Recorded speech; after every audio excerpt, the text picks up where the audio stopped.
Hello and welcome back, and in today's video we're going to talk about the time that Godzilla fought Cobra. Well, not this particular version of Cobra, but I'll explain. I've mentioned the Hanna-Barbera Godzilla series on my channel before, but here's a brief recap of the premise. Hanna-Barbera's Godzilla debuted on the NBC television network on September 9th, 1978. It was developed and produced by comic book artist Doug Wildey, also the creator of Johnny Quest, with theme music by legendary Hanna-Barbera composer Hoyt Curtin. Given the restrictions on content and violence on Saturday morning cartoons at the time, this version of Godzilla could not destroy things, could not fight the military or crush cities, so the character had to be extensively reimagined. The series followed the adventures of the crew on the hydrofoil research vessel the Calico. The cast included the Calico's captain, Carl Majors, scientist Dr. Quinn Darien, Dr. Darien's nephew Pete, and her research assistant Brock Borden. Also included was a younger, more comedic version of Godzilla named Godzuki.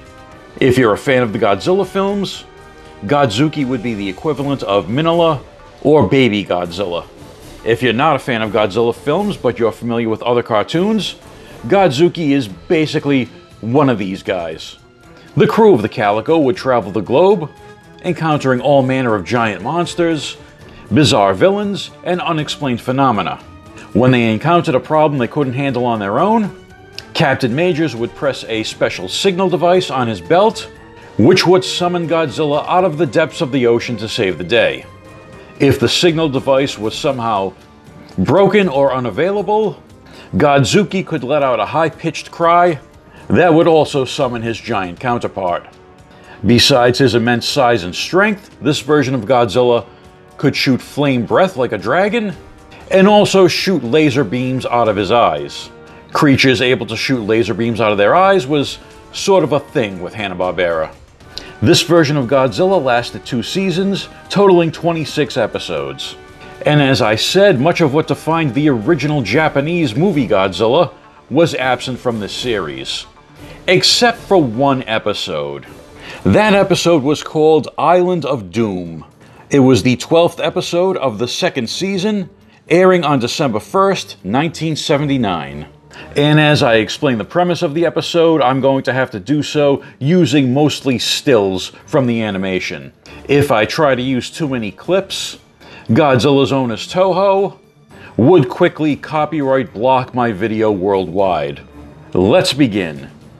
The Calico is in the South Pacific, somewhere we assume near Australia, since they are in radio contact with Canberra. They are monitoring the launch of a new weather satellite that Dr. Darien explains will provide weather information for the entire South Pacific for the first time. Meanwhile, on a military-type installation on an unspecified island, a man in a blue uniform and strange helmet named General Zadar, and a woman in a blue military uniform named Colonel Varna, discuss shooting down the satellite. A missile is launched from the installation and the satellite is shot down. The event is observed by the crew of the Calico, who are confused as to why anyone would shoot down a weather satellite. The crew of the Calico determine the origin point of the missile and decide to go investigate. We learn that the military installation belongs to a criminal organization called Cobra, who shot down the weather satellite to prevent the location of their base from being discovered. Cobra is stockpiling nuclear weapons on the island, which they intend to use to threaten all the countries on Earth. Pay a ransom to Cobra or be blown up. Not sure how great a long-term strategy that is, but it's a 1970s cartoon, so we'll go with it. As the Calico closes on the island, they notice the radiation levels rising, which has them confused since there were no reports of atomic testing in that area. But Dr. Darien recalls a freighter filled with uranium that disappeared on its way to Australia about a year ago. And they surmise that whoever is on that island could have stolen that uranium for nefarious purposes. Knowing that this could pose a greater threat than their small research crew can handle, The Calico attempts to contact Canberra, but their radio signal can't get through, which they blame on the levels of radiation in the atmosphere. So they decide to investigate on their own. Not a great plan. As the Calico approaches the island, they find themselves trapped in an electronic minefield.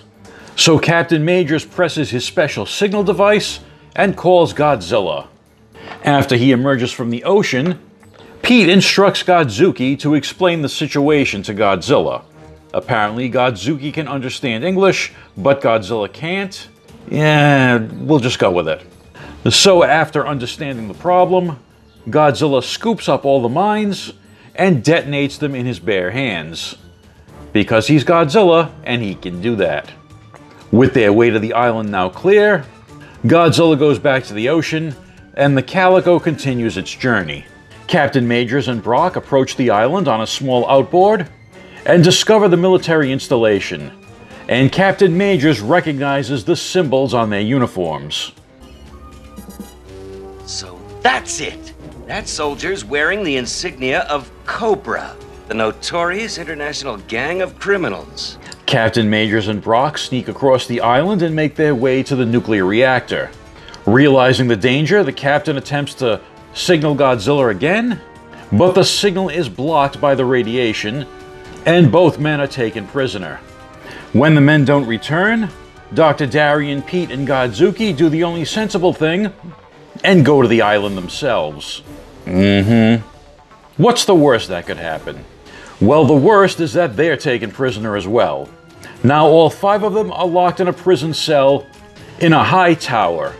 While they are being interrogated, General Zadar gets word from one of his men that the cooling system in their reactor has failed and that the reactor is in danger of meltdown. Timing is everything, I guess.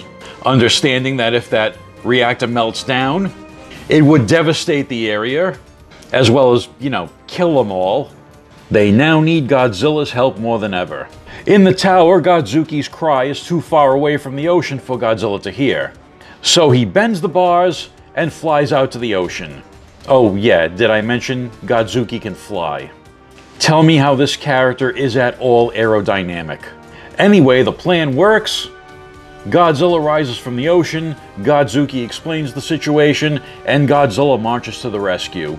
And it is in the next scenes that Hanna-Barbera's Godzilla comes closest to his Japanese original. The Cobra organization sends everything they have to stop Godzilla. Artillery, tanks, planes, missiles. He even wades through a ground minefield. Nothing can stop Godzilla. Godzilla destroys all the military hardware in his path. But of course, in true Saturday morning cartoon fashion, the soldiers jump out of the tanks right before they're crushed, and the pilots eject from the planes before they crash. After decimating the entire installation, Godzilla makes his way to the tower where the Calico crew are being held. And they have Godzuki explain the situation to him regarding the nuclear reactor. Godzilla proceeds to go over to the reactor, pick up the entire thing like a baseball, and throw it into the ocean. The seawater cools the reactor to keep it from melting down, and then Godzilla uses his laser beam eyes to neutralize all the radioactivity. Don't ask me how that science works. With the radiation neutralized, the Calico crew is able to contact Australia, and a special UN task force is dispatched to round up the members of Cobra and put them behind bars. All's well that ends well. I always thought this particular episode of the Hanna-Barbera Godzilla series was interesting, not only due to the fact that Godzilla can actually act like Godzilla, step on tanks and swat planes out of the sky, but for the inclusion of a criminal organization called Cobra, where they wear blue uniforms and have a helmeted commander.